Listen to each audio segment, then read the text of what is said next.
ఎట్లా ఉంది మీ నియోజకవర్గంలో డెవలప్మెంట్ పరంగా? గవర్నమెంట్ అది బాగా చేస్తుంది, గవర్నమెంట్ బాగా చేస్తుంది పని. ఎంత మాత్రం కీసీ రోడ్లు పోతుంది, కీసీ రోడ్లు గానీ అసలు సైడ్ కాలాలు గానీ మురికి గొంతలు అన్ని చేపిస్తాను, బాగా చేపిస్తాడు. ఒక లైట్లు గానీ అన్ని బాగా చేపిస్తున్నాయ్యా. ఇట్లాంటి ముఖ్యమంత్రి ఈ దేశంలో ఆడలేడు. తొందరలో ఎప్పుడు పోతారని మేము కోరుకుంటున్నాం. మీ ఎమ్మెల్యే ఎట్లా ఉన్నారు ఇక్కడ? ఎమ్మెల్యే పని చేస్తాడు, పనిలో నెంబర్ 1 పెమ్మనాడు, బాగా చేపిస్తాడు, మంచోడు చెప్పిన పని చేయలేదంటారా? అసలు ఏం దమ్మిడి పని చేయాలి, మా ఊరికి దమ్మిడి పని చేయాలి. ఎప్పుడన్నా వచ్చారా పోనీ ప్రాంతానికి? ఎప్పుడో అతలు సచివాలయంలో కొత్తలు ఏదో వాళ్ళ నాయకులు చెప్పుకుంటారు, దింకెళ్తాడు అంతే, ఇంకా అంత మించి ఏం రాడు. సమస్యలు ఆయనకి చెప్పుకుంటే వింటాడు ఆయన? అసలు ఏమండు ఏముంది, వాడిని చెవులు లెక్కల కూడా లేకుండా మాట్లాడి దింకెళ్తారు. అసలు ఏమి ఆయన పట్టించుకునేవాడు కాదు. ఎలక్షన్స్ రాబోతున్నాయి, ఎవరు గెలుస్తారంటారు మరి? ఎవరు గెలుస్తారంటే ఆంజనేయులు గారు గెలుతాడు ఇక్కడ. ఎందుకని ఆంజనేయులు గారు గెలుస్తారు? ఎందుకంటే ప్రభుత్వం అంత ముందు ఉన్నప్పుడు బాగానే పనులు చేశాడు కదా, రోడ్లు కానీ ఆయన బాగానే చెప్పించాడు కదా, చేయించారు అప్పుడు బాగానే చెప్పించాడు. ఈ ప్రభుత్వంలో ఏం చెప్పిలా, సైడ్ కావాలి కానీ ఏం చెప్పిలా. ఆంజనేయులు గారు తిరుగుతుంటారా, పబ్లిక్ లో ఉంటారా?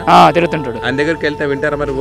ఎవరు పోయినా డబ్బులు ఇవ్వకుండా కానీ ఏదో సాయం చేయకుండా ఎవరికి చేయకుండా లేడు. ఆయన సాయం ఆయన దగ్గర సాయం చేస్తాడు. ఈయన పోతే బ్రహ్మనాడు గుళ్ళుకు సంద అడిగినా ఈడు.